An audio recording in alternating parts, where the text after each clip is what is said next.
3 ways to get your emotions under control. Do you rule your emotions, or do your emotions rule you? Many of us feel instinctively that our emotions come from the way we feel. You've had a hard day, and so now you are thinking bad thoughts. Those bad thoughts are then making you feel unhappy. But have you ever thought that the opposite might be true? That you might be having bad thoughts because you are in a bad mood? That maybe this is what made your day bad? Either way, being able to control your emotions is crucial if you want to be as effective as you can be, maintain the respect of others, and generally perform your very best. In this presentation, we'll look at 3 ways you can get your emotions under your control. 1. Consider your physiology. Many of us think that emotions come from our psychology. Very often, though, they can also come from our physiology. That is to say that our emotions are dictated by the things that are going on in our bodies. For instance, if you are in a bad mood, then it could be because you're low on blood sugar. Our bodies use high blood sugar as a signal to create feel-good hormones.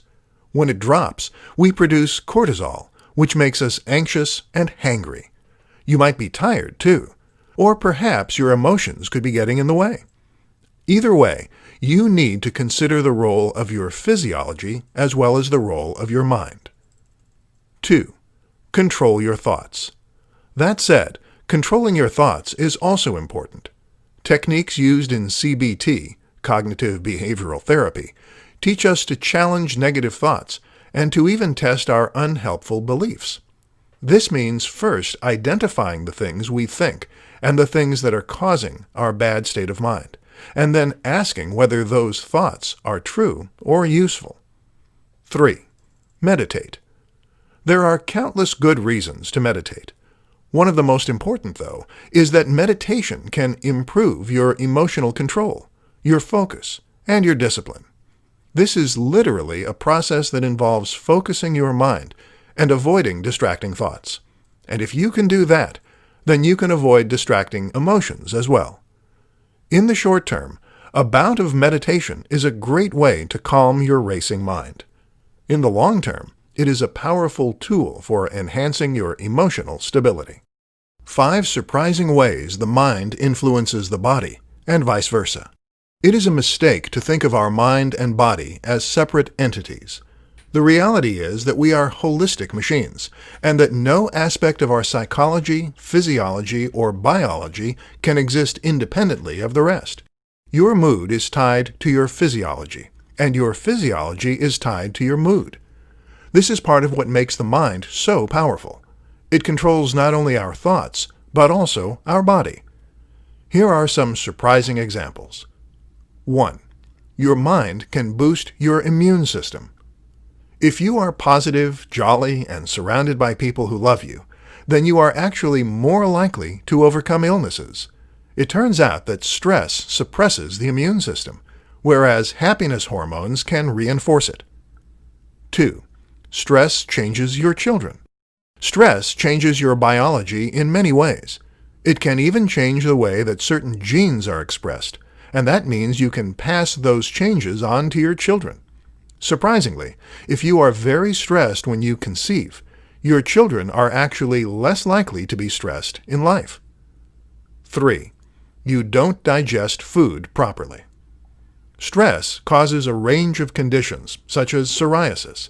But did you know it also prevents you from properly digesting your food? This can actually lead to malnutrition, even if you are eating properly. 4. Your gut changes your mood. So your mood changes the way your gut behaves. But did you know that this relationship is a two-way street?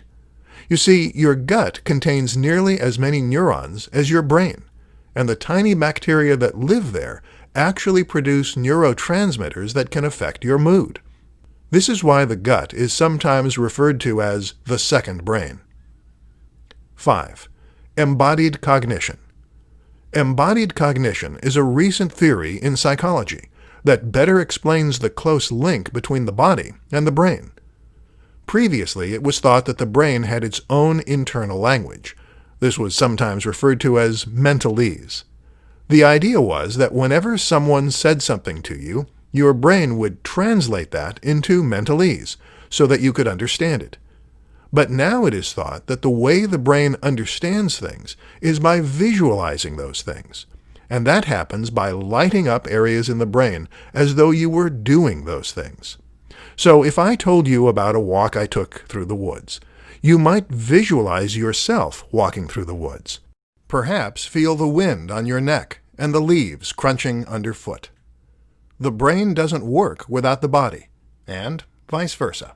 5 tricks to eliminate procrastination and maintain focus. Getting what you want out of life often comes down to something very simple: sustained effort.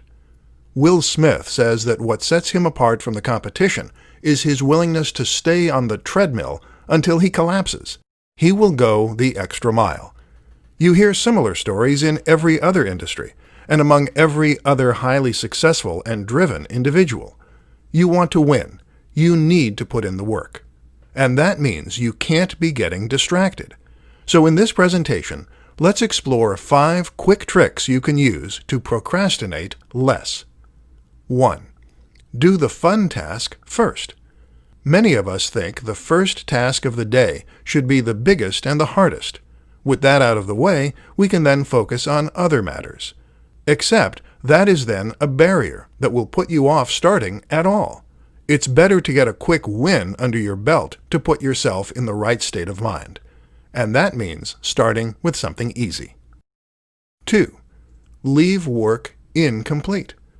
This might go against every natural inclination, but before you lock up the office tonight, start some work and leave it incomplete. Why? Because the human brain hates a lack of closure. This makes it much easier to pick up and go first thing tomorrow. 3. Visualize why. It's easy to find the things we need to do boring and uninspiring. Why? Because we only want the prize at the end. We don't want to do the work in between. The key is to tap into the enthusiasm you have for the destination and to use that to motivate you on your journey. Picture why you are doing this. Feel it emotionally, and then you will be driven. 4. Rest. If you want to be as effective as possible during working hours, you need to rest during your time off. Sustained attention requires a lot of energy, and that runs out after a while. Give yourself some time to recoup and to do the things you want to do. 5. Music on repeat. Listen to the same musical tracks on repeat on headphones. Eventually, the brain becomes desensitized to hearing the same track play over and over, and thus tunes out. This makes it effectively like more entertaining white noise. It's like sensory deprivation, meaning you have an entire sense less to distract you.